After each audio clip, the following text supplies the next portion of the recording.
Alright, Shalom, Shalom. Before I start, I want to give all honors and glories and praise to Yahweh, Bashim Yahushai, Bashim Yahweh Kakadash. Double honors to the elders and apostles of Great Millstone, because that's who I learned this truth from, through the spirit and power of Yahweh, Bashim Yahushai. Alright, peace, blessings, salutations to the hopeful elect, and Shalom to my sincere brothers. Scattered abroad, push forth this word in truth and sincerity. I am Mashiach, Irazaka, Bangad, Yasha Allah, coming through the spirit, and pretty much this is just a quick hitter. Alright, and I want to prove in the scriptures that rehearsing the righteous acts is keeping the laws and statutes and commandments to the best of your ability. Alright, because again, keeping the laws and statutes and commandments is basically rehearsing the righteous acts.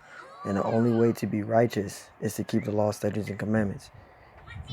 Just having faith is a big part, but just having faith, like how Christianity teaches that it's just having faith. Alright, if you just having faith and you're not keeping the laws to the best of your ability, how are you going to be righteous? Alright, because Christianity, they teach that you don't keep the laws, you just have faith, you don't have to keep no laws. But Apostle Paul stated you're supposed to keep the laws. Alright, and keeping the laws is just rehearsing the righteous acts. Alright, and this is Judges 5:11. It says, they that are delivered from the noise of the archers in the place of drawing water.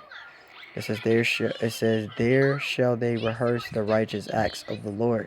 And anytime you see Lord in caps, it's talking about the Heavenly Father Yahweh. It says, even the righteous acts towards the inhabitants of his villages in Israel. Then shall the people of the Lord go down to the gates. So, rehearsing the righteous acts is keeping the laws and statutes and commandments. All right, and we're going to go to Exodus. Instead of Exodus, I wasn't going there. Let's go to Deuteronomy, the 8th chapter. This is Deuteronomy 8:1. It says, all these commandments which I command thee this day shall ye observe to do, that ye may live and multiply and go in and possess the land which the Lord swore unto your fathers. Verse 2, and thou shalt remember all the way of the Lord thy power, lead thee these 40 years in the wilderness. It says to humble and to prove thee and to know that was in their mind. It says heart, but that word heart means mind, whether thou wouldest keep his commandments or no. Alright, so basically, the Israelites, when they our forefathers dwelled in the wilderness, they were to keep the laws and statutes and commandments. Alright. And that was one of the biggest things that they were to do. It says, now these are the commandments, the statutes and judgments. Deuteronomy 6:1. Now these are the commandments and the statutes and the judgments which the Lord your power commanded to teach you, that ye might do them in the land whither ye go to possess it, that thou mightest fear the Lord thy power, to keep all his statutes and his commandments, which I command thee, thou and thy son and thy son's sons, in all the days of thy life, and that thy days may be prolonged. So this is what the Lord required us to do as Israelites, is to keep the laws and statutes and commandments to the best of our ability. And if you're doing that, those curses will be taken off. But we still go through curses in Babylon, but certain things that we rehearse, the Lord deals with us on a high spiritual level. So you as an Israelite man, Israelite woman, even your kids, supposed to keep the laws. It will prolong their life. All right. This is Deuteronomy 6:2. It says that thou mightest fear the Lord thy power, to keep all his statutes and commandments which I commanded thee, thou and thy son and thy son's sons, all the days of thy life, and that thy days may be prolonged. So you'll live longer. Keeping a dietary law, not eating pork, crab, lobster, shrimp, you're going to live longer. Not eating abominable foods, you're going to live longer. Not smoking. It's okay to drink, but you can't get yourself drunk. But smoking cigarettes and smoking weed and all that, you can eat marijuana, boil it like a tea, but you're not supposed to be smoking it, not putting any markings upon your flesh. These are the things that the Lord wants us to keep, especially the dietary law. All right, let's see who the Lord was pertaining the laws to. This is Deuteronomy 6:3. It says, hear therefore, O Israel, and observe to do it. So the Israelites, we were given a codified law to keep. All right, so we supposed to be rehearsing the righteous acts, which is keeping the law, statutes, and commandments. It says that it may be well with thee, and that ye may increase mightily, as the Lord power of thy fathers hath promised thee, in the land that floweth with milk and honey. Verse 4, it says, Hear, O Israel, the Lord our power is one Lord. All right, so the Lord Yahweh Bashim Yahushai. All right, he wants us to rehearse the righteous acts, which is keeping the laws and statutes and commandments to the best of your ability. Now, in this place called America, which is Babylon, modern day Egypt, modern day Rome, all right, we're not going to be able to keep the laws perfectly, but the main thing is to what? To rehearse them. All right, you got a lot of brothers out there, including myself. You have to work on the Sabbath. We're not able to get the Sabbath day off. All right, but Lord willing, if you keep it, keep the Sabbath. But for those of us, we have to work on the Sabbath. We ask the Lord for mercy to forgive us. That's the only reason why we have grace. Yahweh gave grace to us because we discontinue from our heritage. Our forefathers broke the old covenant, not keeping the laws. We're not under the laws today, but you're still supposed to keep them. When you read Romans, the 6th chapter, the 14th verse to the 15th verse. All right. So you got to remember that you're still supposed to keep the laws. All right. You're still supposed to keep the laws. And this is Matthew's, the 5th chapter. And we're going to read verse, Salakia. We're going to read verse, we're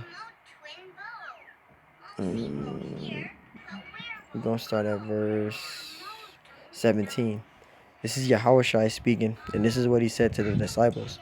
He says, Think not that I have come to destroy the law or the prophets. I am not come to destroy, but to fulfill. So the Lord Yahushua did not get rid of the law. He didn't destroy the Testament. He didn't destroy the laws. He didn't destroy any of the prophets of the Old Testament. He said he's not coming to destroy, but what? He's coming to fulfill it. Because there's prophecies in the scriptures that have to be fulfilled so the Messiah can come back.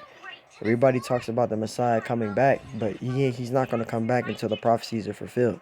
That's what he's talking about.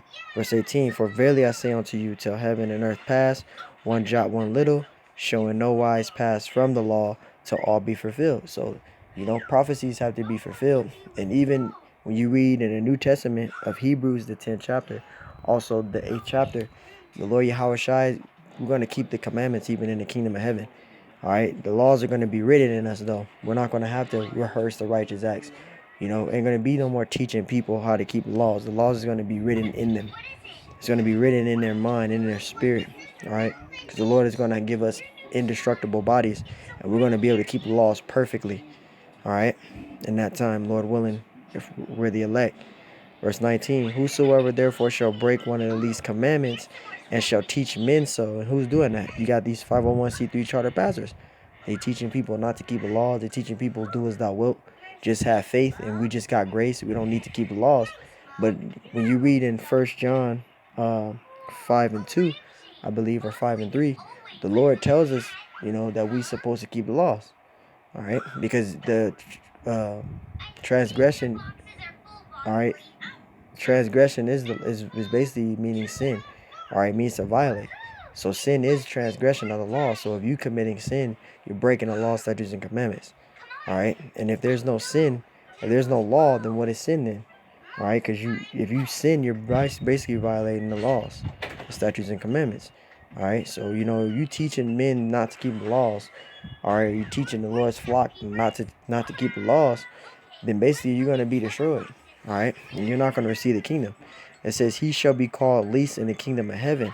But whosoever shall do so and teach them, who are my elders, starting from the elders and apostles, a great millstone, on down to the sincere brothers, a great millstone, because that's where I learned this truth from.